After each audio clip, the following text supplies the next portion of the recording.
Three, two, one. All right, how's it going? Welcome to Two Balls and a Mic. We have a special guest today, and Alejandro. I know I told you I've been following this guy for a while, but he did something to me and probably you that you don't know that hurt a lot. As Bruce alluded to before, I think Conrad Bocanegra is definitely a guy that has to be a major target on this play. Number 4 for the United States. Landon sends it in. The header, and that's into the back of the net. The United States strikes, and it's Jimmy Conrad. Jimmy Conrad finds the net. 1-0. Please welcome the great Jimmy Conrad. How are you doing, Jimmy? You know, that clip precedes me. I appreciate that.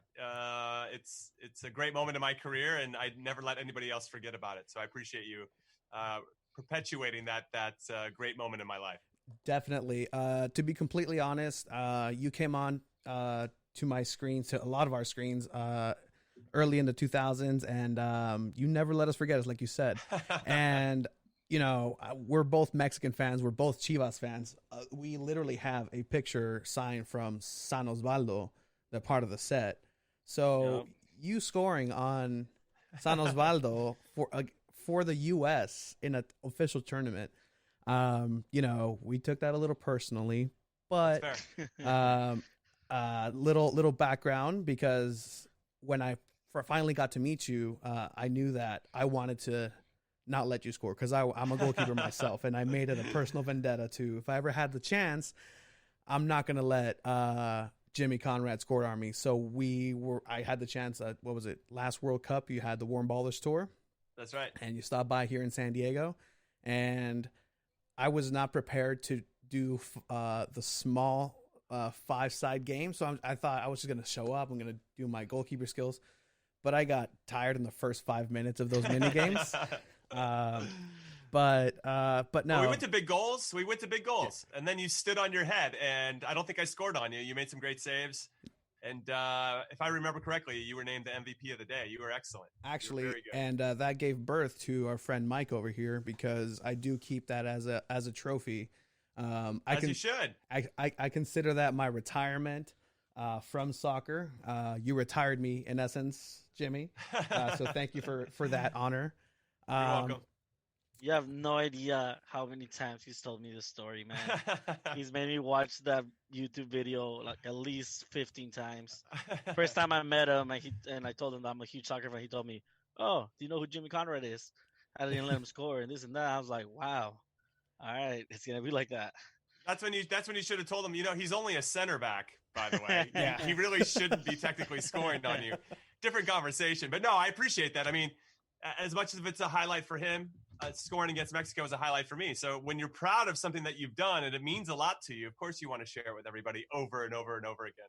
Exactly. Yeah, to no avail. And the person who actually assisted that amazing goal was none other than Landon Donovan, who is the newest and new head coach here for the SD Loyal for the USL team. I know you've actually gone onto a USL venture yourself with the San Franscisco Glens.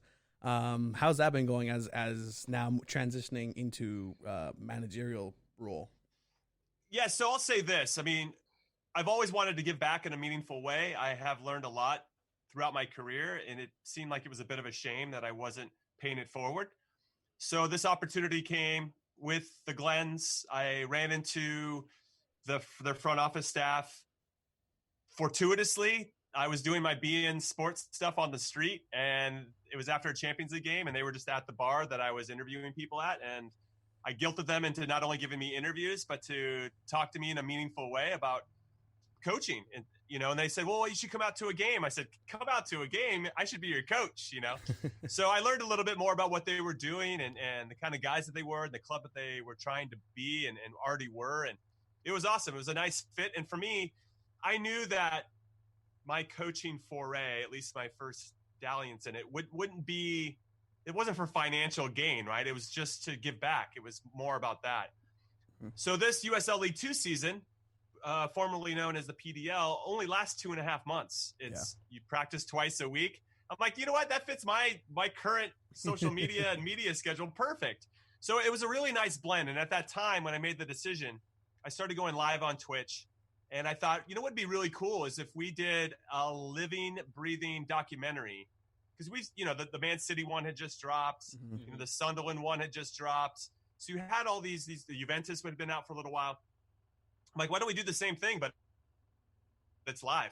So that's what we did. We brought cameras into the locker room. You'd be part of the huddle, and it would be in real time, which is crazy, And so, of course, the opponent could watch it if they want. But for me, at that level in particular, you still have to execute. You can have all the ideas. You can write all the crap on the board that you want. But if your guys can't go out and execute and play at a high level, you're probably not going to win the game anyway, right? So it's still trying to execute on these ideas. But it was a really cool thing, and we had people from all over the world tuning in and getting excited about the Glens. And I wish that we could have elevated the production a little bit just to kind of get to know the players a little bit more, have cameras that were more than just the bird's eye view from way back, that type of stuff. But that was going to be for this upcoming season.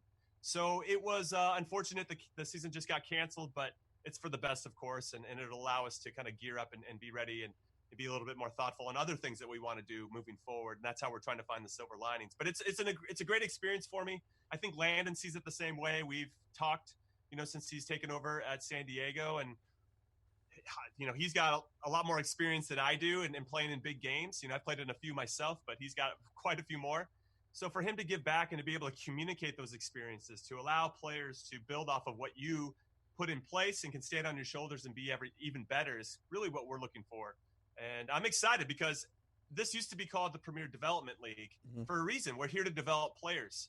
So we're trying to move players over to wherever they want to go to Europe. We'll try to get them trials. We had a couple set up in the Bundesliga this upcoming summer, or get them trials at USL Championship, which we had happen as well.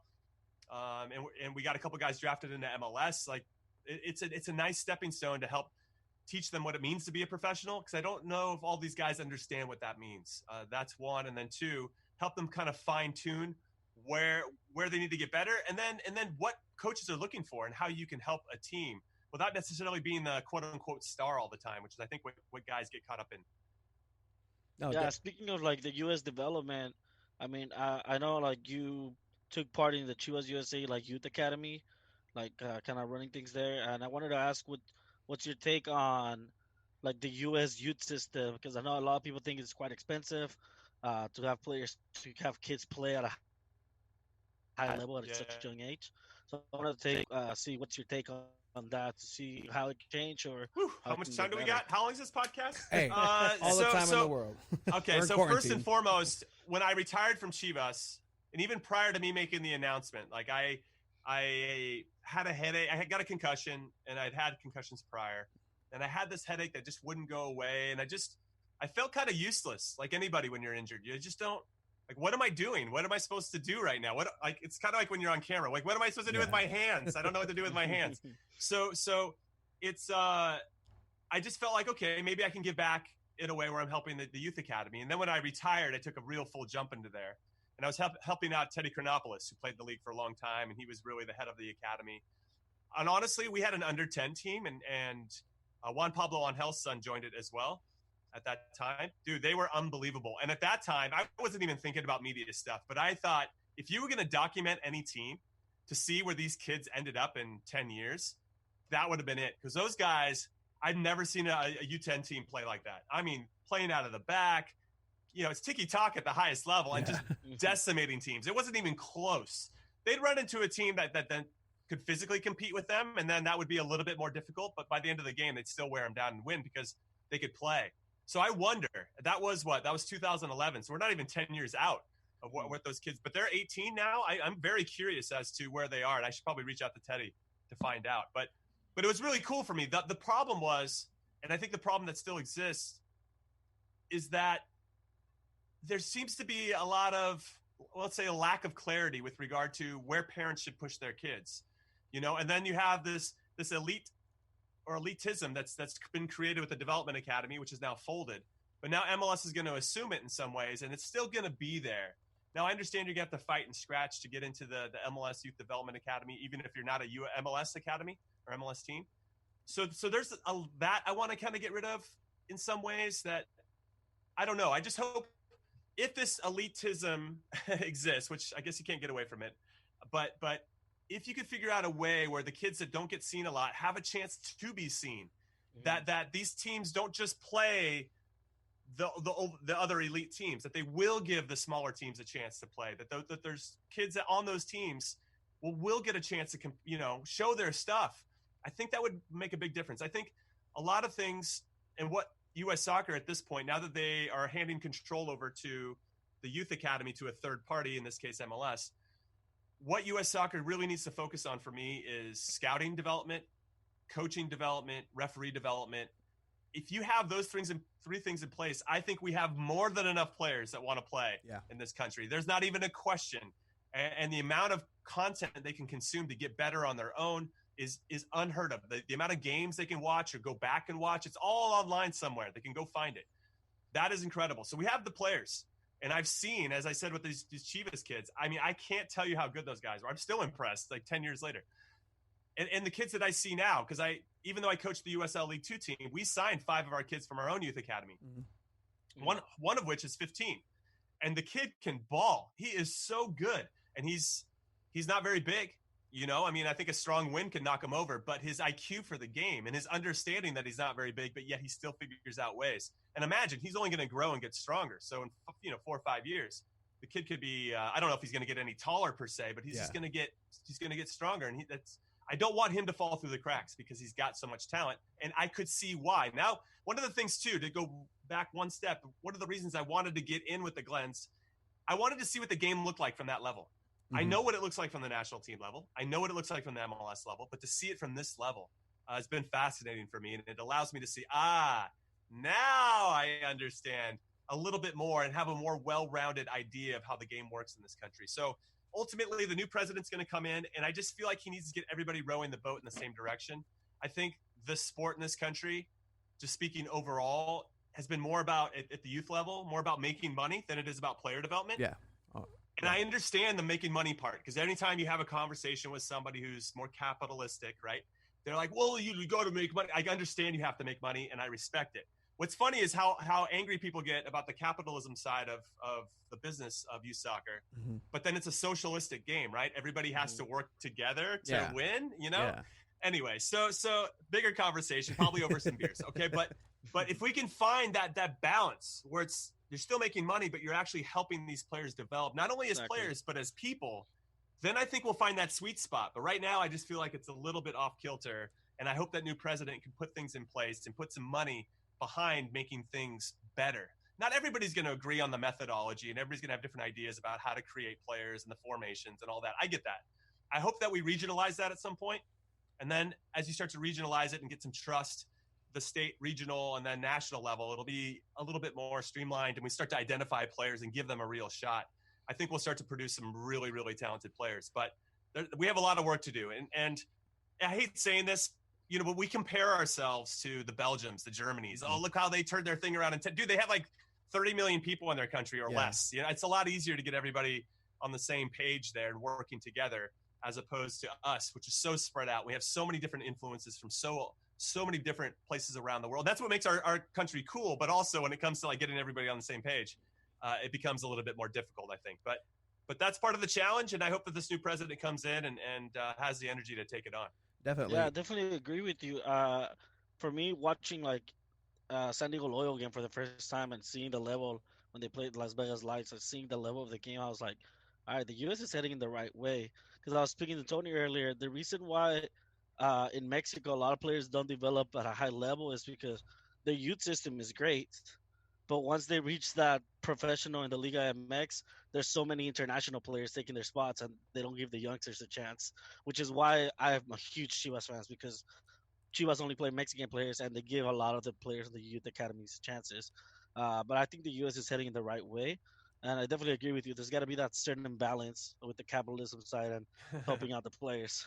Yeah, that took like a heavy turn. I took a nice philosophical turn there, but I think it speaks to kind of the bigger issue. I mean, so what? I'll give you an example. If you have a coach who's being paid to win, right, and it's important for him. I mean, that's what's going to get him more money. If he's winning trophies at like the U14 level and he's winning state cups and going to regionals and maybe even getting to the national tournaments or whatever, he's only doing that because he's winning.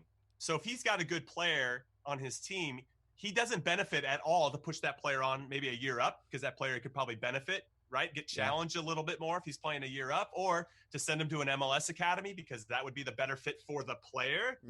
But he's not going to do that because, and there's no incentive for him to do that because, one, I don't remember if you know the DeAndre Yedlin situation where they're not paying solidarity payments, which is crazy. And I did not agree with that at all. I mean, we should all be in this together, and that set a precedent of we're not. You just give us your players. We're going to sell them and keep all the money. Totally not cool.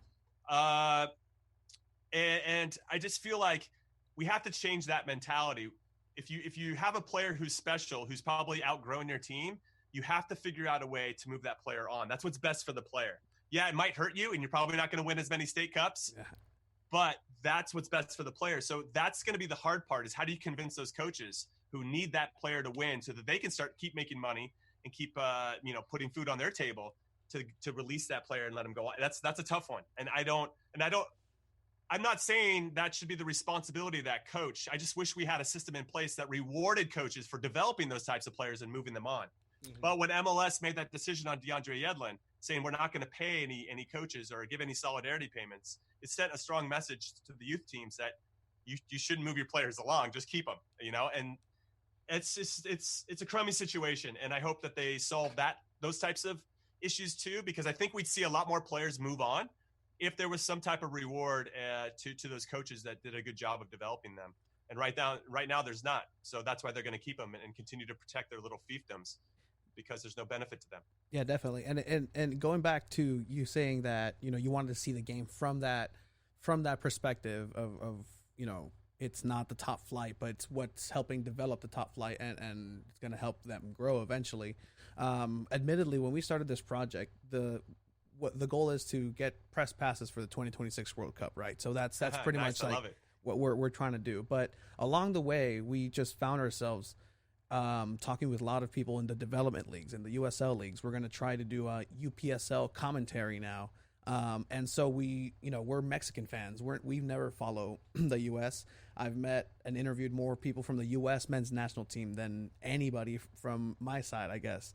But it's really interesting because I think the spark is there where people have that idea of what they need to grow and what they need to grow the game itself. And I just found myself just shocked the fact that I fell in love with the U.S. game and I've never have, obviously no real, I don't hold anything really against the U.S., but I will cheer against you guys. I will do everything in my power to help the Mexico win. But we were talking about how so that's not why you like Landon Donovan so much, because of that Wells Fargo commercial? He's actually my best friend. I don't know if you know this. I've met him 3 times, and I call him my best friend.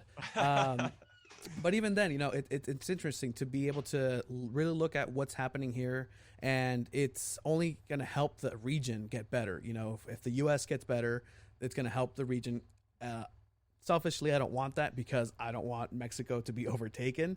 But it's inevitable. If the U.S. does get it together, say what you want about Jurgen Klinsmann and his time here. I was never as scared as I was with Klinsmann and the development he was doing in the youth system. As a Mexican fan, I thought, okay, this is something that's going to work out, and whatever happened. But hopefully for you guys, this new president brings it on. I do want to get your thoughts though on the comments about having no identity. The U.S. doesn't have an identity. In an interview with Hercules Gomez, I believe, with the goalkeeper, said that the national team has no identity. Who is the one in charge there that has to place that identity? The youth system coming up as a new generation, or the top flight, the men's national team? They're the ones that set the precedent. That's a great question. I would say that every team has its own distinct identity. I think you can have a certain kind of methodology and philosophy that maybe trickles down, let's say from the Mexican national team, the full team, down to their Olympic team, down to their U15s, right? I think there's a certain style and way that they want to play, and they take a lot of pride in.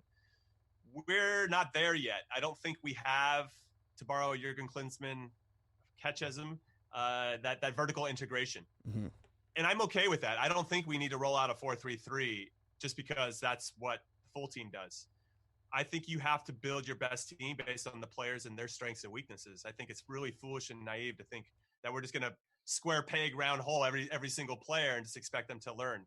I do think there's a time and place to try that type of stuff if you want to mix formations, but when you get into meaningful competitions, or if you're playing against playing against Mexico in a friendly in New York, I don't think you try stuff. I was there. We got beat 3-0 by Mexico, and it hurt. It hurt because we were trying to play out of the back against a team that's been playing out of the back their whole lives, and they know how to pressure a team that plays out of the back, and we got stomped on.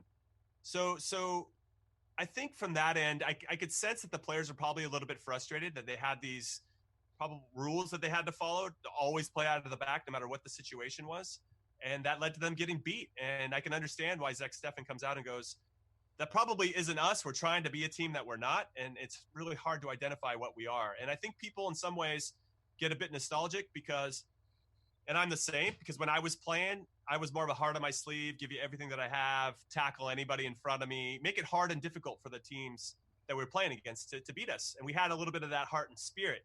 And not to say that the players have lost it. It's just not as evident as it once was. And there's a big conversation about whether when I came into the league and when I had the opportunity, I walked on in college, I didn't get drafted. So I already had like a big chip on my shoulder, something to prove. So I was already kind of that guy. But I just think overall at that time, we were still that nation. And now there's more expectations. We have players that are playing for Chelsea and Borussia Dortmund and doing that regularly. Not to say that they weren't before with Claudio Reyna and DeMarcus Beasley and Jovan Karofsky. And we had guys doing it, but it just seems now it's more prominent and there's a lot more talk. And those guys in particular, when they come up, and even the young kids that come up now, they walk into some beautiful training facilities. Oh, yeah. They walk into some digs that, wow, it's impressive. Yeah. So I can understand why there's a sense of, wow, I made it, I did it. I got to the top, but they're not even close to the top. They're still at the bottom if you really want to think about it from a global perspective. They have and there might be a sense of entitlement that's creeped in a little bit because they didn't live through the difficulty stuff. So I don't really blame them. I would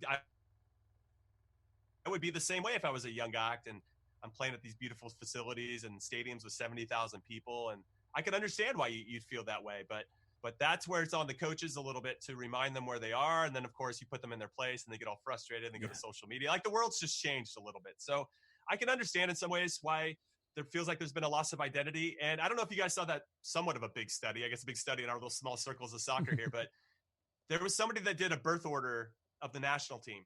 And from 1970, I think, to 2000. And from 70 to 90, there was 2 or 3 guys born in every year that were good contributors to the national team. Okay. From 90 to 95, there's only been 1. Wow. Jordan Morris. So you're talking 2 or 3 guys every single year, and then from a 5 or 6 year block, nothing. I mean, Jordan Morris is a good player, of course, and now I think Aaron Long falls into that as well. But outside of that, it's like, what happened there? Yeah. Those are players that I don't know. I mean, that is a big thing that I think U.S. soccer should be studying and learning from, so it doesn't happen again. Because that's a big block of time where guys didn't perform. Those are the same guys that didn't qualify for the Olympics. What happened to those guys? Were we trying to transition into the MLS Academy at that point? Why did we fall through the cracks with that 5-year gap? It's really fascinating to me. And I think we're seeing that now with our national team, because you have these older guys that are still kind of hanging on with Michael Bradley and Josie Altidore, who I think Josie's probably still a little bit too young. But Michael's still there, who was kind of part of that old guard. He was training with us ahead of the 2006 World Cup. He wasn't on the team. He's too young, but we brought him in. So he saw the fight and the scrap, and he's got it. You can see, like the little things matter. He's doing the dirty work. That stuff matters. And then you have this gap of guys that didn't grow up in that era and don't have any tether to it. And they've kind of come up together. And so there's really that we missed out on that blend. And we have the really old group and we have a little bit of a younger group.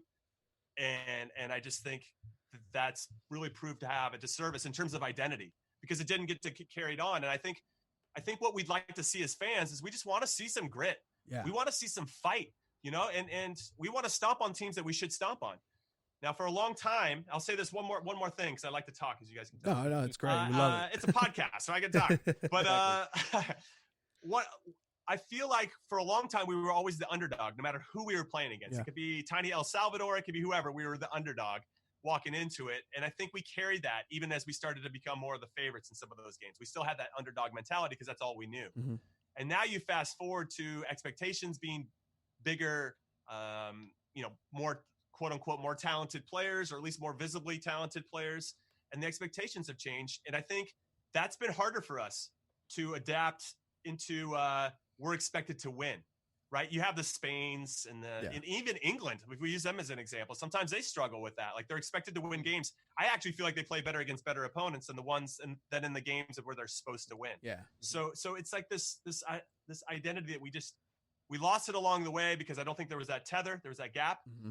And then also I just think we've had a tough time with knowing how to be favorites even in our own region. And so there's a couple things at play there, but yeah, there's a lot to unpack, and I'm sure there's people smarter than me that can figure that out. No, it's very interesting because you use the same terminology, same words, and same passion that Sal Sizzo actually said when we interviewed him a couple weeks ago. Is that grit that we asked him what can the U.S. do now to get there or get where they want to be, and it's interesting that both of you just zeroed in on that grit factor, and both of you guys are in the same kind of age range, and it's you can see it because if those teams like El Salvador and down south, they don't play nice clean soccer. They don't play nice clean. I'm gonna pick you up and shake your hand after I tackle you. No, it's the complete opposite. And so just to jump in really quick, because you say that, and it makes me think that because the sport has become pay to play and because it's been suburbanized in a lot of different ways, you could argue where we got a lot of kids that are soft. Yeah. I'm not saying all of our kids are soft because I look at our team and I know that the guys that are with the national team and have climbed their way into MLS, which is not easy, right? Mm-hmm. Because there's a lot of American spots that aren't there because they're going to different countries to find more talented playmakers or whatever it may be. And I respect that. Like, I don't care if there's foreigners coming in. I don't care if Jurgen Klinsmann's broadening the player pool. For me, if you have nothing to complain about, just play better. Yeah. I'll make it really simple. Just play better than the people they're recruiting. And if you play better than them, you're going to play and you're going to get paid. If you're going to sit there and bitch and complain the whole time, then that's your career. You're going to be the guy that sits and bitches the whole time. So go do something about it. So I don't really have any problem about broadening any player pool, going to recruit wherever. Just play better than those guys. It's pretty simple. So that gets me a little frustrated sometimes when I see those types of arguments. Just play better is really the simple way around that. But because the sport has been pay to play, I feel like we miss out on maybe those guys that have that hunger because that was their only way out to raise money for their family or to have that bite or whatever it is. And if those kids aren't getting a chance, then you're not going to have that identity of grit anymore because the other ones have, not to say they've been handed anything, because I don't want to say that. I know these guys have worked hard, but they haven't had to survive in the same type of way that maybe some other players in other countries have. Yeah, to give you a little anecdote, I used to play soccer here in Tijuana and Mexico, and so when they would see me play as a keeper, they wanted to recruit me over here in the States because I was a dual citizen. And they got me here to play a couple times against the San Diego Flash and some of their youth teams. And so when I came over here the first game, it was a one-on-one with the striker. He tried to feint left. I took out the ball, clean completely in the box. Perfect. Referee stops the game, whistles. Here's your yellow card, penalty. But why? Because we protect our players here. That was a aggressive tackle. And so since then, it built a stigma on me where I don't want to play in the U.S. Take me to TJ, because kids over there, they have that fight. It's not easy. Just, we're going to call everything. We're going to protect. No, if you fall and break your ankle, I'm sorry. That's what it is. See you in 6 months. Just get back up. Right. And so, I mean, that speaks to the referee development, because I think if there was a lot more referee development, I think that parents would chill out. You know, if you knew that you were dealing with a decorated referee at all levels and was very experienced, I think that coaches would chill out a little bit and they would feel like the game was being treated fairly and respectfully, and that it was for the best interest of the development of the kids, right? So if everybody was working together, that would be better. And actually, one of the things that I want to implement with the Glens moving forward is that I think all of our players that are in the U17 or higher in the academy, they should have to go, they have to go be an assistant coach for a young team. So U9, U10. And I think that's really important because when and I didn't realize it until I did it myself. So I was with Kansas City, and one of my players got traded, one of my teammates, good friend. And he's like, hey, can you coach my U14 team? Like, that was his side income, his side hustle, because that's what you had to do back then. Yeah. And I'm like, yeah, I'll just take over. So I go there, and what I learned about that whole experience was how to communicate to players and not let them take it personal, right? If I'm giving them information about how to get better, how do I say it in a way that they're going to absorb it in a way that's going to want to inspire them to be better and not feel like, oh, I'm not good enough, you know? And so I started to listen to my coach in a different way because I was learning how to communicate as a coach myself. And I think that's really important for younger players to understand, because then they're going to be a better player. They're going to be a better teammate, and they're going to be a better student of the game. So I think that's really important. And I think it's a missing piece that I think should be added in terms of development. On top of that, they should also be refereeing young games too, because they have to understand what that perspective's about. They don't have to ref the whole season, like 3 or 4 games, and understand everything that you have to pay attention to as a ref and everything that you're trying to manage, emotion and the flow of the game, and the coaches that are giving you stick, and the parents that are yelling the most obscene stuff that they've never kicked the ball before. Yeah. And all of these things. And I just think you'll start to produce more well-balanced players, more patient players, more understanding players, and players that know how to communicate to not only to their teammates, but to their coach if they're, having an issue or dealing with some adversity. I think that would just change a lot of different things. And if we can implement that, I'd get to see it firsthand. So we're talking about it and figuring out ways to make that happen. Obviously, we have some time to plan. Now we just don't know when we're going to get started. But I think these are the things that I hope get implemented. Now, this is kind of a club-by-club thing. I don't know if U.S. Soccer can do this big overreach and make that happen, but I think it would change the game in a really positive way if it did. Definitely. And if anybody has a platform to show U.S. Soccer, I think it's you. You have that. I don't know. I think sometimes I'm just noise to them. I think they've got their own bubble and got enough lawsuits. I think they're pretty busy with what they got going on. Yeah, I mean, I know people would kill us if we don't kind of ask you this. We're going to take it back to 2006. I know you started in the World Cup game against Italy. Can you kind of I know you did a video on that whole day as well. Like, can you take us what it was like from morning to after the game? Yeah. So actually, I didn't start that game. I started against Ghana. Okay. No, I got to play. I got to play. So this is my morning. We were on the Air Force Base. I think Ramstein Air Force Base in Germany. That's where we stayed that night before the game. And one of the many reasons outside of spending time with the troops and just getting to interact with them in a meaningful way, which is very cool and keeps things in perspective, right? Keeps you humble in some ways and keeps everything it gets crazy. Like, the pressure you feel when you're playing in a World Cup is pretty immense. But also our families got to come to the base, and they had a big lunch for us, they set up a lunch for them. We just went and said hi and took photos. And that was the first time we'd seen them since we had been in Germany. So in the morning, I didn't think I was going to play, but I thought not start. But I thought, if I get in this game, I want to still feel like I'm pretty fresh, but I've got a lot of nerves right now. The game doesn't kick off till 9 p.m. local time, something crazy. It's really late. So I'm just going to go for a run. So I go running around the Air Force Base. I'll just do a couple miles, just air it out, get the nerves out. No big deal. Get a stretch, do some push-ups and sit-ups when I get back. I got lost because I didn't have there's no GPS or anything.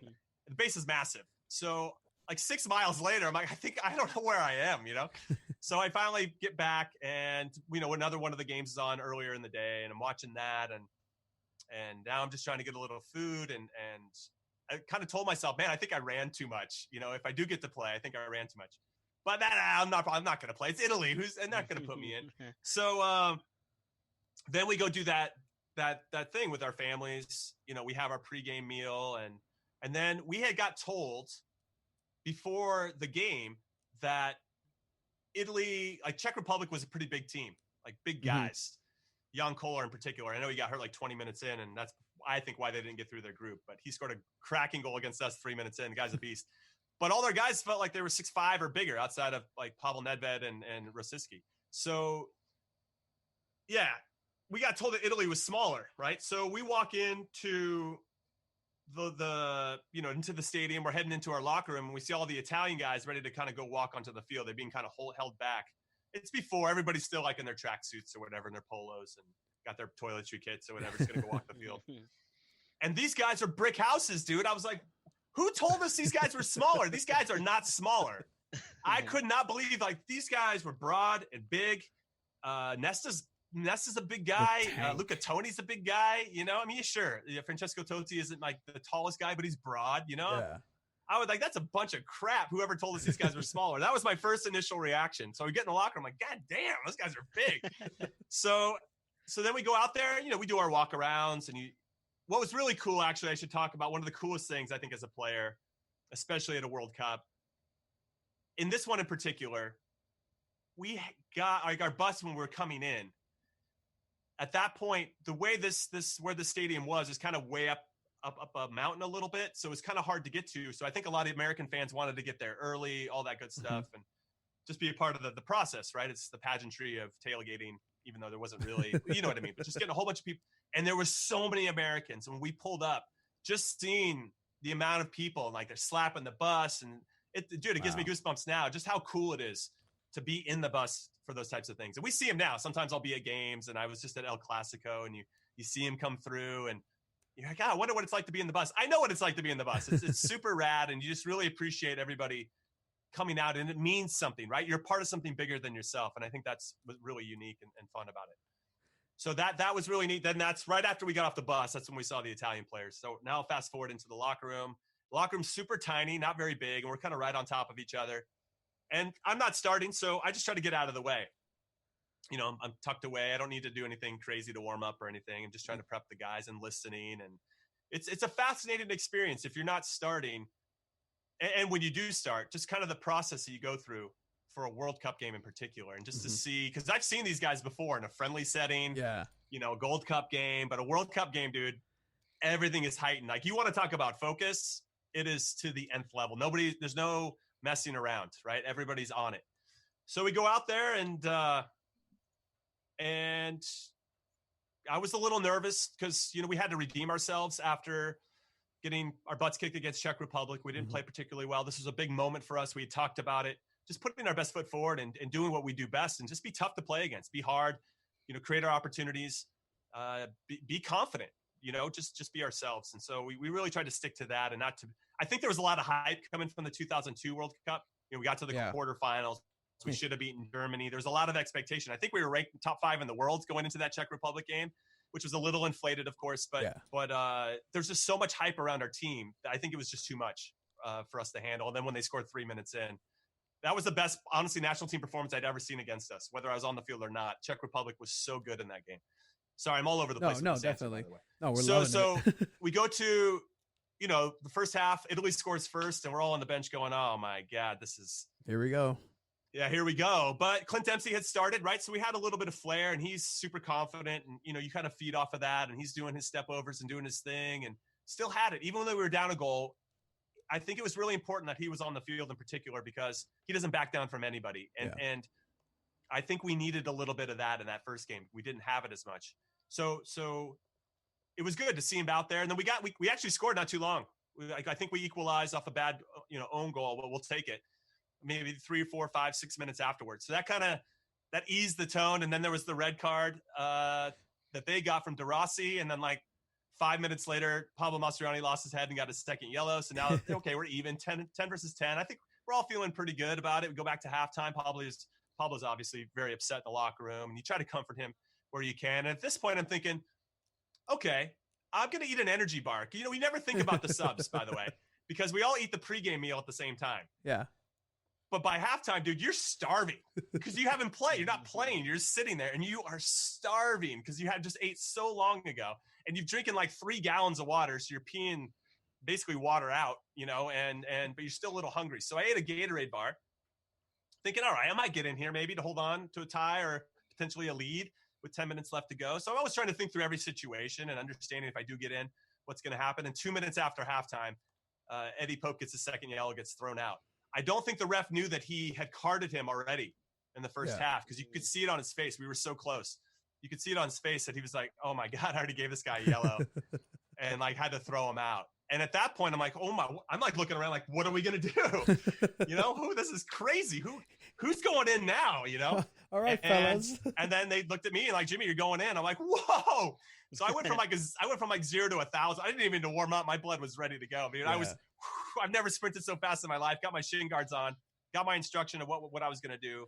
You know, I came in for Bobby Convey, who was obviously pissed off because he had to come off and be the guy that was sacrificed because of that, just so we could have another center back in there. And it was amazing. It was like the best experience ever. And I think what helped me in particular was that I didn't have time to think about it, because if we fast forward to the Ghana game, I knew I was going to start that one. And I had some of my worst practices I've ever had for the national team because I was so nervous. And I was already in my head about, you know, all their opponents and all that good stuff. And look at that guy. Yeah, that guy. I was talking with Landon with hair, but no. Look at this. There's me to the left. I'm just kidding. I love Landon. So, that's like the night before we played against Ghana. Yeah, I'm like a little boy there, wearing my tool. Yeah. But so that was, you know, it was a big thrill. But I was nervous to the point where the coaches came and pulled me aside and said, "You all right?" I said, "Yeah, I'm just in my head a little bit. Once the whistle blows, I'll be fine." And once the whistle blew, I was fine. And that Ghana game, we got completely robbed. That penalty kick right before halftime was a complete travesty. I have my own thoughts about that. And I would love, because actually we have a little question written here, back and forth that we go, Chiva and I, about VAR. So I know, obviously, that Ghana game, Onyewu was called for the foul in the box. Now, looking back at it in review, and obviously VAR would have benefited you in that situation. But with all that considered, are you pro, against VAR? What are your thoughts on that being directly affected? Perhaps, you know. Oh, yeah. I would, in that situation, 1,000% pro VAR. I would love to go interview that referee now. I would love to pick his brain many, many years after the fact. I think he was under pressure. They needed in my opinion, there was Africa was hosting the World Cup for the first time in 2010. Mm-hmm. I think they really wanted an African team to be in the knockout rounds. I'm not going to say whether he got orders from Sepp Blatter to call any penalties or call anything close. I don't know that, obviously. That's all speculation. But that's what it felt like, and that's what it feels like now, because that was just a size difference call. Gooch is just bigger, and this little guy tries to get positioning and falls, and Gooch heads it. And then, like, if this is the best way I can justify this. If that wasn't called, if there was no foul called at all, nobody in Ghana was going to complain about it afterwards, that should have been a penalty. That's how blatantly one-sided that was. There was no way they were going to – I mean, it was just so innocuous, the whole thing. Now, Carlos Bocanegra should have headed it out of bounds instead of heading it into the middle. And what's funny is that right before that penalty kick, me and Carlos are standing right next to each other, like following the shot. And he goes, I think I should have headed that out of bounds. And I was like, dude – I don't think this is the time. I mean, we can talk about it later. You know, it is what it is, you know. But, yeah, there were a couple things that went against us in that game. And we just had so much momentum after Clint scored. You know, we fought back from the 1-0. Again, that was 3 straight games. We gave up the first goal. We fought back. And I just thought we could get them in the second half. And then to have that call, which was so innocuous, from like a long ball where then Carlos kind of heads it into the middle and it's a size difference. It's just crazy. I still can't believe that whole sequence of events. Like maybe less than 3 minutes before halftime, and it just changed everything. We were really deflated in the locker room, and without Claudio, who was hurt, you know, it was going to be hard to really string any kind of rhythm. And then you have a Ghana team, super strong, really talented guys, who once they had the lead that time, they weren't going to give it up. They stacked so many people behind the ball. You know, Brian McBride could only bang with only so many guys for every single thing, and our game was going to become more predictable at that point as we got more desperate. So it was going to be a challenge. I didn't think we had too many answers, no matter what the tactics were, whatever Bruce said. It was just going to be difficult to break them down, and they did a good job, and fair play to them. Then they played Brazil in the next round and got beat. But, you know, we got our redemption, I guess, in 2014, so I'll take that. Yeah, man. And, you know, I remember those games, you know, just watching passively from the sidelines, you know, because I had my boy Essien playing against you guys. So, you know, you just pick somebody on a team, you're like, you know what? All right, I'm gonna have to root against you guys. He's a baller. I got to play him twice that year. I got to play him in the MLS All-Star game too, because he was with Chelsea. To see a player like Michael Essien up close, yeah, it's pretty impressive. And it's always fun to go up against world-class players. But you picked a good one. Michael Essien's excellent player. Who would you say, like, a player you've played against who's a little underrated? Just, you know, people remember, you know, the greatest who you've played against, but somebody you played who isn't really talked about that much. Could be world class, could be MLS levels, just somebody who you're like, wow, like this guy is just, he's got it. Well, I think at this time he was kind of unknown. Yeah. Not unknown. He was known to the people I think that pay attention, but he hadn't really blown up, let's say, on a global scale. But Philipp Lahm for Germany. Oh, okay. Oh, I mean, because you see him, he looks like he's a 13-year-old boy. You know, you're like, man, this guy's like 5'4". He doesn't have it, nothing to his game. And to see him up close, I got to play against Germany ahead of the World Cup at the Westfalenstadion where Dortmund plays. Mm-hmm. And I was like, wow, this guy's excellent. Just all of his movements, he's really efficient. I was really impressed with Lahm. Now, obviously, he's a known quantity, and he's had an incredible career, and he captained Germany to a World Cup in 2014. But in 2006, he actually scored the opening goal of that tournament with like some bombasso to start things. So I was like, all right, this guy's pretty much going to be known now. But at that time, even though I think he was known to a lot of people, I don't know if a lot of Americans knew who he was, and I wasn't as hip to just how good he was. And in some ways, I liken him to Steve Cherundolo. Steve Cherundolo, for me, one of the players I don't think gets anywhere near the amount of hype and respect that maybe he deserves with regard to where he should be in the top 10, let's say, of Americans ever produced. That guy could play as well. So smart. His understanding of the game was second to none, and he was very similarly built to Lahm, where he was kind of small, looked young. Like, what is this guy doing out here? It's like, this is a grown men's game. So I really loved playing it with Cherundolo. He made the game easy for me, and I hope he comes back and coaches sometimes. Especially, he's from San Diego, so hopefully he'll come back and help out. Yeah, that'd be great. Go for it. Go ahead. Oh, okay. So I know for you, like one of the best qualities in the game was headering. So I wanted to ask, like, who are, for you, maybe the top 3 players that best header the ball? Wow, that's a great question. I think for me, it was less about technique and more just about a desire to win the ball. When I think about players that maybe were similar to me, I think about like Jamie Carragher, maybe Mascherano, even though I'm a little bit bigger than Hot Mascherano, but like you could tell he was laying it out no matter what. He was giving everything that he had. Carragher, I felt like was the same. Not guys that were going to wow you necessarily with their talent. Every once in a while, you'd be like, all right, he dropped like a 60-yard switch at the point of attack, or he played a good ball that unlocked the defense, or got on the end of something, or somehow hit a volley that hit the top corner. Which I did on occasion, not in MLS, but I would do it in practice every once in a while. So, those 2 guys stand out for me, the guys that are kind of hotter in their sleeves. I don't necessarily think they were good in the air. Well, I think Carragher was all right, but I didn't look at them for that reason. I looked at them in terms of their desire and their willingness to want to go and make plays. I think defending's a lost art in a lot of different ways. I don't know if a lot of guys want to do the work that comes with it, but mainly it's a desire to want to make plays. Some guys want to do that on the offensive side, but not as much on the defensive side. And I hope we get back to it because, I love defending in particular. But I'm not answering your question. I'm just trying to think. Sergio Ramos, of course, he's another guy who's excellent in the air. Very aggressive going forward. I'm a big fan of Diego Godin, who played for Atletico Madrid for a long time. He's with Inter Milan now. Many goals scored. Yeah, another guy that's kind of hard on his sleeve, really smart.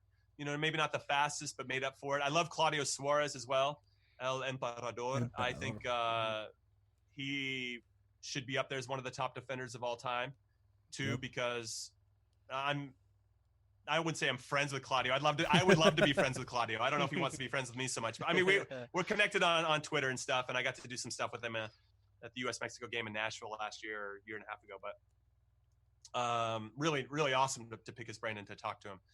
But he made a tremendous career out of not being like this physical specimen. His understanding of how to play defense was second to none. His know-how of how to get positioned just with like a simple arm push or how to position your body. Man, they should teach courses on how Claudio Suarez used to play defense because that guy's got it. I love that guy. I don't care if he played for Mexico. I don't care where he played. I don't care.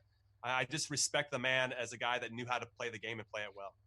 Now, let me ask you this. I know for Mexico, their worst part of what they suck at most is defending corners or set pieces. Yeah. Now, you playing in the U.S. national team, do you guys focus on that? And you guys are like, okay, this is the weak point.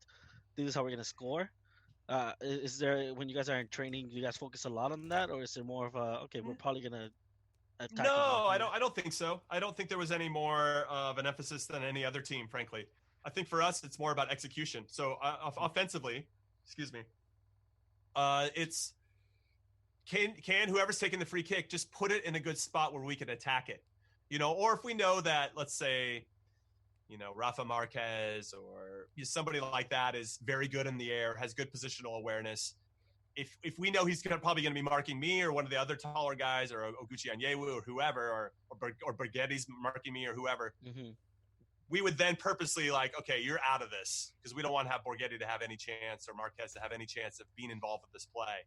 Let's let our other guys kind of crash the area, and then maybe you can circle back around if you can get a screen or whatever it is. But that wasn't necessarily specific to Mexico. Like, that would be for any tall guys that were really good in the air for any team. I think there was probably conversations, if I remember, that that's not something that you guys excelled at, and that if we wanted to get in your heads, scoring on a set piece could probably do that, because it was known, at least publicly, that you guys were weak at that. Yeah. But, I think we want to score goals no matter what and in any way, so I don't think that changed too much. But we knew that was a point of weakness, I guess, from a psychological standpoint. And so when I scored against them, you could feel the game shift. You could feel them kind of going, here we go again, and that's why I think we went on and did it. Now, Tim Howard made a lot of great saves in that game too, by the way, but, we won 2-0, and that's the result that they hate. And you guys have since redeemed yourself since then, but that was a scoreline we tried to replicate as much as humanly possible. Yeah, that 0 hurts a lot at the end of it, having just gotten one. But no, I do agree that defending is a lost art. Being a goalkeeper, but defender's my best friend, and essentially the center back, because you guys are the ones that are receiving instructions, giving instructions, and I like the way that you played, where there's still that little flair and just that casual fun that you always want to have. Always do your job. Yeah. But we did reach out. I don't know if you know this too. We share visual designers, I guess. Mike K. Okay, yeah. So we reached out. I'm like, hey, could you give us a little story? And he was talking about a kid in Minneapolis. I don't know if you remember this, where you got nutmegged. And so I kind of want to bridge that with the defending, because I think that's where soccer has grown and has grown into that a little bit more. But what are your thoughts about all the freestylers and panna players out there who so I'll say this. I always had a bit of a trigger for certain plays. I did not like getting nutmegged. It felt like a personal affront, like they were trying to purposely disrespect me. Now, sometimes if I've cut off a passing lane or whatever, and the best way through is because my legs are wide open, you can make that pass. Yeah, I totally get it. If you're trying to go out of your way to dribble past me by putting between my legs and showing me up, I don't have a lot of time for that. Now, it's still part of the game, and any attacker can be like, stop being a baby. Fine, that's fine. I get it. What I'll say, though, with regard to this and the panna in general, can you guys hear that musical instrument? My daughter's practicing. Can you hear it? You're good. All right, cool. It's It's his background noise. Background it's amazing. Music too. It's really good. Anyway, I just wanted to make sure. Otherwise, I close the door. But it's the soothing sounds that I can hear. So I don't like panna for panna's sake. I don't like being Meg for getting Meg's sake. So when this kid did it to me, and a shout out to Joy to the people who are doing great things. They have this futsal community that's there. They serve the underserved community, which I love, and they're giving a nice safe space for people to come and play, and I love it. But they have, with that kind of futsal culture and that panna culture, you got a lot of guys that are out there just trying to make people. And for me, that's not the game. The game is very simple. You try to score on this side and you try to not get scored on this side. It's not about not passing to your open teammate, because that's, for me, that's like, I want to see tactically the right moves. Like if you've drawn a defender to you and you've got somebody who's wide open, you pass to the wide open person. You don't just take it so you can, for your own ego, try to put it between somebody's legs. More often than not, you're going to lose the ball, and now that person that made the run is going to be pissed off. It just doesn't make any sense to me. So fast forward to this moment where this kid who's just trying to go out of his way to meg me, I can see that he's trying to do that. So I cut off his passing lane, and he puts it between my legs, and he celebrates, but the ball goes to my team. You didn't complete the I didn't complete the pass. Yeah. And I knew that was his option. So I'm like, I don't care if you make me here because it's going to go to my team. Who gives a shit? Yeah. So, but once he starts celebrating, they used to call me Crazy Eyes because I had a switch. Like my switch goes off. That's my only problem sometimes with playing in pickup games is if somebody's trying like really going out of their way to show me up. I do have a switch, and I don't ever want to hit the switch and pick up. I'm trying to be positive and have a good time. But this kid like started celebrating. All of his buddies were like, "Oh," and I'm like, "Oh, what?" Like, dude, it's a turnover. I'm gladly. We like went and scored the other way. Like, I don't understand. So then he gets it again, and now he's trying to like run with it. And now I'm on him. Like I'm like I go out there and I play. I'm playing like attacking mid. So people like, oh, they might think that I'm not very good. I wasn't a attacking mid by trade. I can play, of course, but I'm not doing all the flicks and all that kind of stuff. But if you want me to go and be a defender, like where I played in a World Cup as a defender, I can be that guy. I just choose not to be that guy. So, but at that point, Crazy Eyes came out, and I just started running with this guy. I'm like, what are you gonna do with this ball, dude? So I was just pacing with him the whole time, and then I just started running my mouth. I can't help. I see the Jordan Last Dance stuff a little bit. I'm like, dude, what are you celebrating? I just running with him. What are you celebrating? For a turnover? Why are you celebrating a turnover? What's that? So basically what I just told you guys, I just was in his ear the whole time. Like you think you're getting better because you're putting the ball between my legs when it goes to my team? Dude, get out of here. That's not getting better. And so and he left and he started crying, dude. I was like, oh my God, I just made this dude cry. That wasn't my intent. I obviously was not trying to make him cry, but it was part crazy. Of the game, it is to a certain extent. And I hope when he looks back on it, that will toughen him up in some ways, because let me tell you what's going to happen when you become a professional and you try to make people. Let me tell you what's going to happen if you make a team and all you're out there trying to do is meg people. Oh my dude, you'll have something broken by the end of the day. And if something isn't, there's something wrong with your team, because that's not the way you should play the game. And I'll give you a quick story. We had a kid that was very similar to this kid, very flashy, wanted to like cut you up and dribble and never like play the right pass when it should be. His name was Scott Bauer. I love Scotty. We're still friends, but he was really flashy. And we had an old defender named Richard Goff who played for Scotland in 2 World Cups, but the age gap was like 21 to 38 at this point. And Goffy was never fast in the first place. And Scotty Bauer is super quick, maybe one of the fastest guys over 10 yards on our team. And it got to the point where it was getting to that. Like Scotty was trying to show up everybody all the time. So Goffy says to him, this is like my first week of preseason in MLS, by the way. I'm like, this is crazy. Goffy goes, hey, why don't we put a ball 10 yards between us and see who comes up with it? And Scott wanted to take him on. I'm like, dude, he's looking to 2-foot you. Yeah. Like you're going to get killed. You will absolutely get killed. And so Scott didn't do it smartly, but that's what these guys don't understand. Like, what's the end game of panna? Right? If you want to make a funny YouTube video and show somebody up and make somebody look stupid, and that's why you get views and get clicks, dude, that's not the world I want to live in either, right? Yeah. So there's a lot I don't like about panna. I respect the ability to get people to be able to open up their legs and pass it through, but if it doesn't connect a pass, if you can't run around and go get the ball yourself, there's no purpose to the panna. If you're just trying to show people up, I don't have time for you. So I love Joy to the People. I love the futsal culture. I love all you guys and what you're trying to do. But make sure that there's still the decisions are being made for what's best in the moment in that game, and not just because of your own ego. That's what I have to say about that. Yeah, my personal philosophy for that is the ball is going to pass. You're just not going to go with it. But, I mean, I know down here in San Diego, there was a Bridge Barcata who reached out to you and trying to get you down here. And yeah, I can't wait. I haven't been down there since I've been invited, but I'll definitely go. No, definitely, and we'll try to get to see. I'll give you a rematch, to try to score on me. We'll do penalties.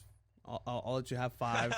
You're gonna come out of retirement. I appreciate that. That's nice of you. Yeah, I was actually going to. I went to the Adidas store to get some shoes and get ready for it, and then this all happened. So the return is on its way.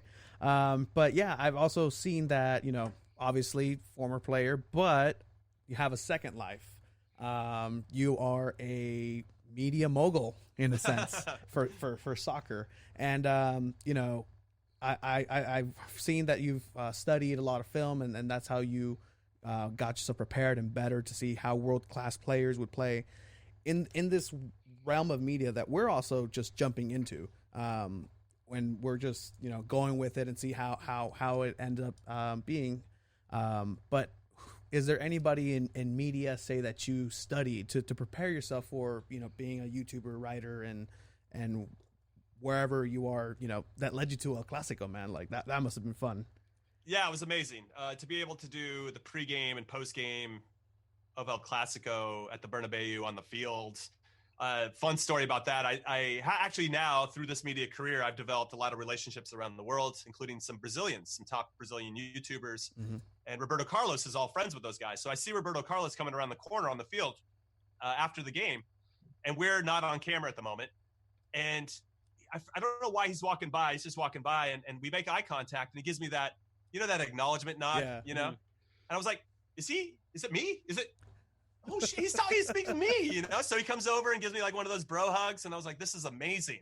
This is amazing. I got to play against Roberto Carlos once, and it was a big thrill, but that was just as equally as cool to have that moment with him and to talk to him a little bit. So that was really neat. I would say that, of course, I've studied. It's hard not to, right? You just consume content. You watch different styles. Before Mike K, who you referenced earlier, was helping me. He does a lot of my editing. I was doing it by myself, or I done it with Kick TV. That's where I first started. Mm-hmm. Prior, I actually did Fox. I was just like Stu Holden. Oh. I was doing studio analysis. I was calling games. I was doing all that type of stuff. And this opportunity came to leave that pocket and go do some YouTube. I was unfamiliar with YouTube. It's like 2012. I mean, I knew YouTube, but I didn't know that you could really create a channel and do all that stuff, and really didn't know the ecosystem, let's say, that landscape of YouTube at that time. So it was a really good time to jump in, and I knew that what I was going to get from the YouTube experience, if I'd stayed in TV, right, there was games on the weekends, and that was it. And sometimes there'd be a game to call in the middle of the week, but it was pretty rare, and so I wouldn't get a lot of repetition. And if anything I learned from my first career is you need a lot of repetition to get better at anything. Yeah. So I knew the YouTube thing. I'd be in front of the camera, 1, 2, 3 hours a day. I'd be writing a little bit more. I'd have a better understanding of how to work on that craft, that type of communication, and be comfortable in front of camera.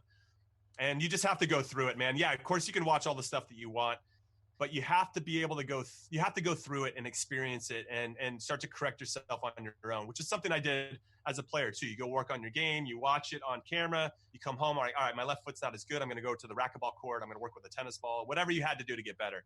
And that's just part of the process. And for a long time, I wanted to skip a lot of those steps in my second career. I just thought, I played, man. I know what I'm talking about. It's fine. But it's a whole different skill set to learn how to be on camera, to learn how to then edit and tell your story that way, to have and craft an opinion in a way that you feel comfortable with. It's not just you trying to say stuff to get clicks like I see some other guys do sometimes. Lexi Lawless. I love that guy. Yeah. I'm throwing some shade at Lexi Lawless right now.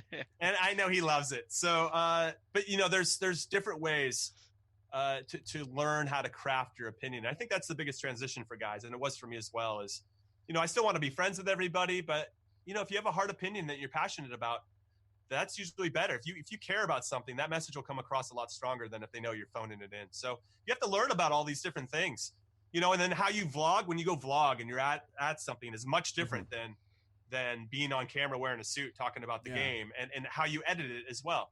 Or if you're just doing a standalone video like in this room here that I'm just talking about one topic in particular, is there little funny cuts I can throw to, or any highlights we can use to package and tell the story? There's a whole bunch of different stuff.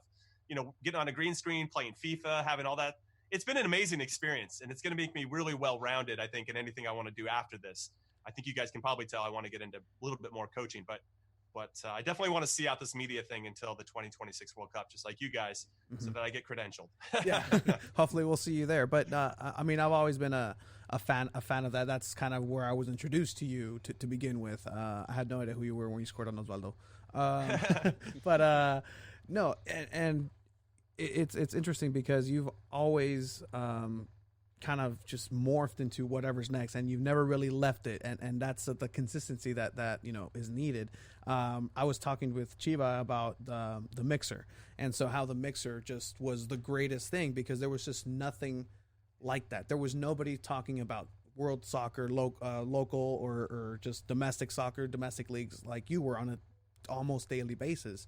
And so, you just, for me, you really inspired me at least to, even want to try this venture, because I saw you go and watch games and for free and have to vlog about it. And I was like, wow, like that's just really amazing to even try to do, and to try to grow the game all at once too, because that's something that always has come through is your desire to grow the game and expand it to people who, might not have an idea. I have a little clip of out in 2013 of exactly what I want, the people I want to convert. If we can get these people, we're set. Soccer is the feminization of America. Oh, no. If we can crack at least, half of that population, a third of that population, I think soccer has made it, definitely. And I think things like I'm so hyped about Kick TV Live coming back. So is there any inside scoops on what's going to happen with that?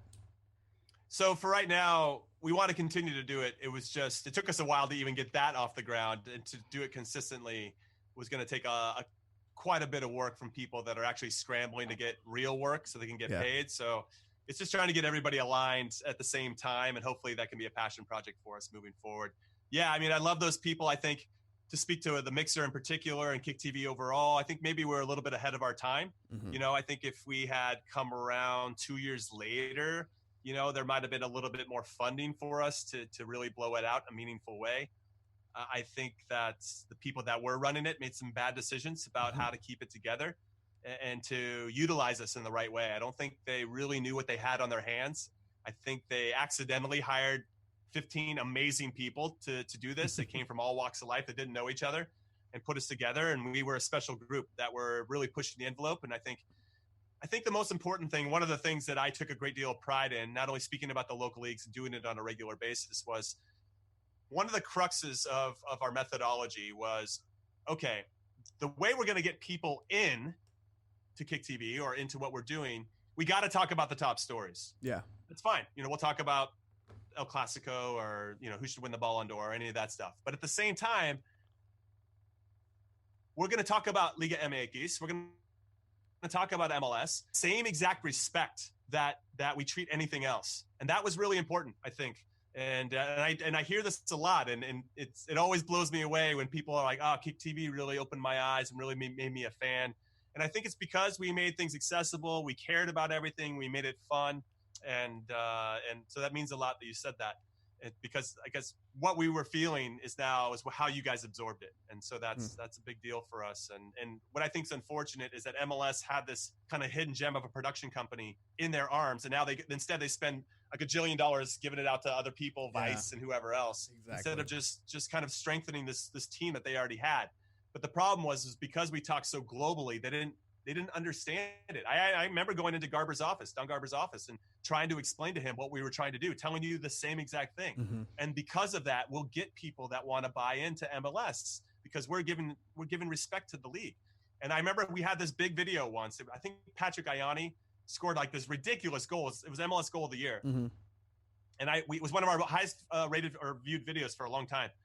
And I said, oh, if Robin Van Persie, who was kind of the big guy at the time, scored this, people would lose their mind. Yeah. So it happens in MLS. I'm like, oh, the defenders suck. The goalkeepers don't even know how to catch. And you're like, dude, shut up. That was my whole video. Like, shut up with your stupid Eurosnob crap, And it just blew up because it was true. It's just a great goal. Like, why can't you just hat a great goal, no matter where it's scored? And they just, like, the Eurosnobs just refuse to do it because we call it soccer. You know how stupid that is? We call it a different word. So it's so stupid and ridiculous. So we kind of played into that a little bit, and we'd stick up for the league. We'd stick up for Mexico. We'd stick up for anybody, that wasn't getting the respect they deserved. And so, yeah, I understand there's world-class players in those leagues, but there's a lot of good talent elsewhere and world-class talent elsewhere as well.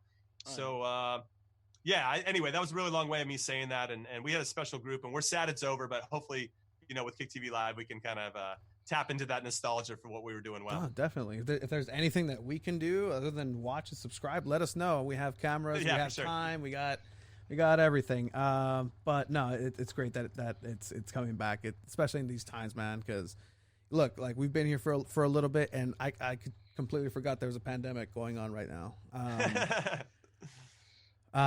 But yeah, just with that global game in mind, I don't know what your thoughts are with what happened over with in the European leagues, just different leagues awarding titles, taking titles away. What's your thought about let's go with the EPL, because that's the last one that kind of needs to. Yeah, I think it's really unfair to not give the title to Liverpool at this point.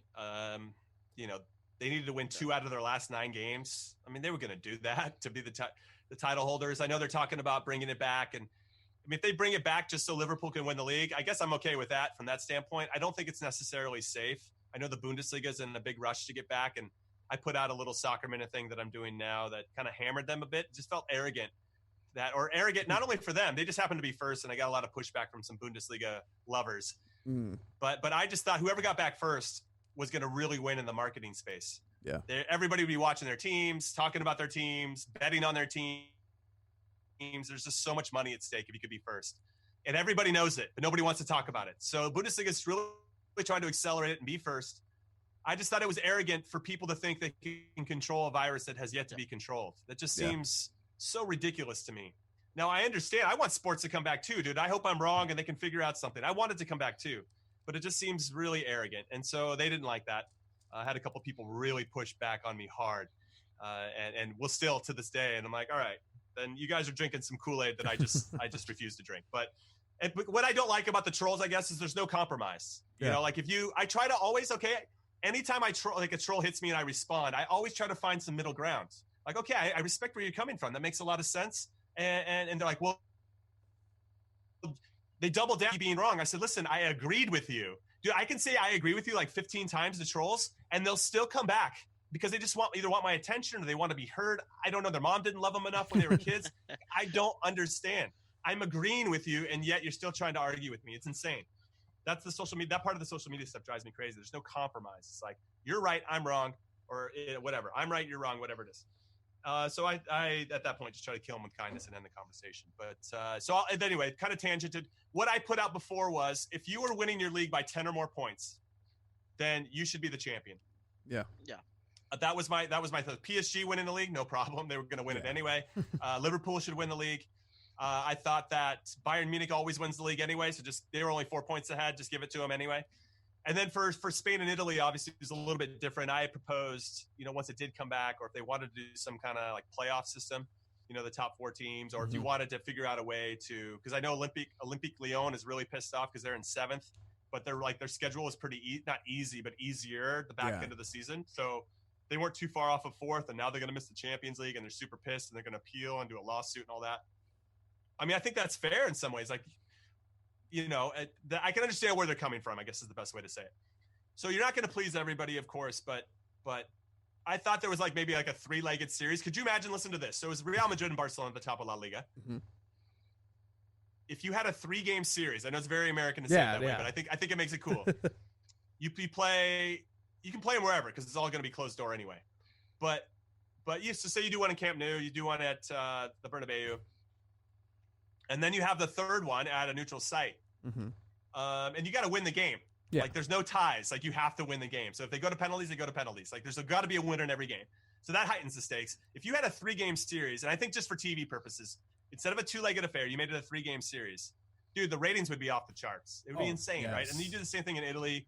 I think Lazio actually was in second. But if it was Juve Inter over 3 games, it would have been sick, So I tried to create a little bit of fun in like my thing, but for sure, if you were already winning your league by more than 10 points, I'd just give you the league title. I thought that was the best way to do it. And as a Man U fan, it hurts for Liverpool to win the title, but you guys will say you never won it, right? I mean, if you're a proper Manchester United fan, if they give them the title, they're gonna be like, well, you didn't finish the season. There's always gonna be some excuse, exactly. and that kind of sucks for Liverpool too. Like, they just can't get a fair shake there on that. It's that asterisk. Props to them. They had a hell of a season. Yeah, so good. Definitely, man. And we're going into the last 18 here, but What's next, Jimmy? I mean, I know you were talking about coaching, and this is the new venture when this is out. But I mean, what's the dream? I know you've had a couple dreams come true already, but what's the dream right now? No, for me, I think I alluded to it earlier. I think it would be really foolish. This is like to get pretty insightful with you and naive of me to give up the media stuff now ahead of a big World Cup in 2026, to take all the experience that I've accrued here. So I'm already planting seeds with some brands that I work with about being involved, not only as talent and on camera, but also maybe spearheading some projects. Because I would love to get more into a producer or exec producer type of role where I'm basically a coach for talent and to help kind of build out that a little bit.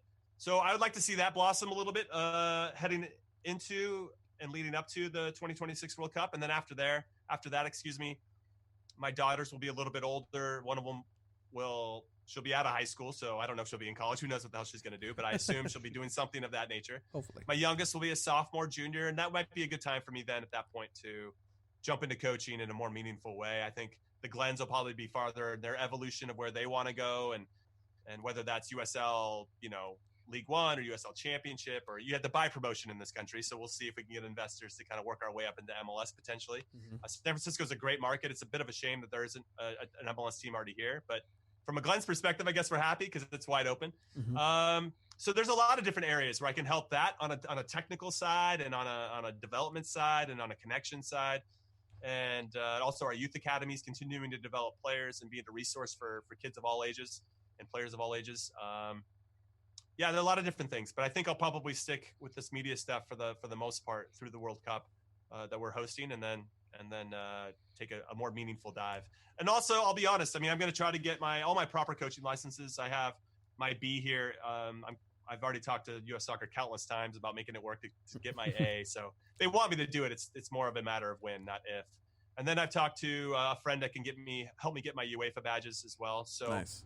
I just want to be exposed to people. Even when I helped out with the Glens last year, we had a coach, Javier Ayala, coach at San Francisco State, coaches at USF now.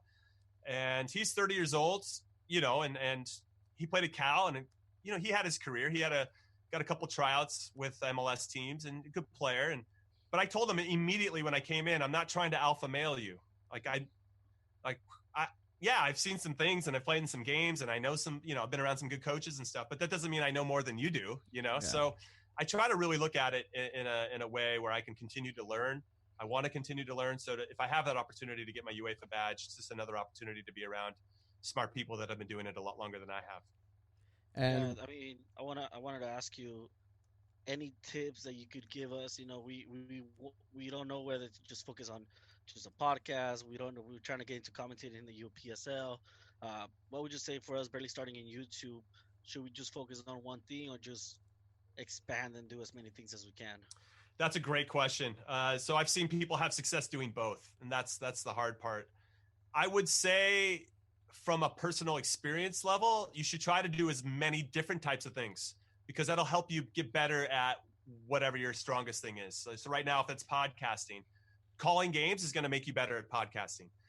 Just little things, how you do intros, how you do closes, how you run with a timeline, somebody in your ear going 10, 9, 8, and you have to think. That's like when I host these big EA FIFA tournaments, that's like I have a full producer in my ear and I'm the host and they're talking while you're talking. And it's the craziest skill you have to learn, like little things like that and getting comfortable with those situations, interviewing players afterwards.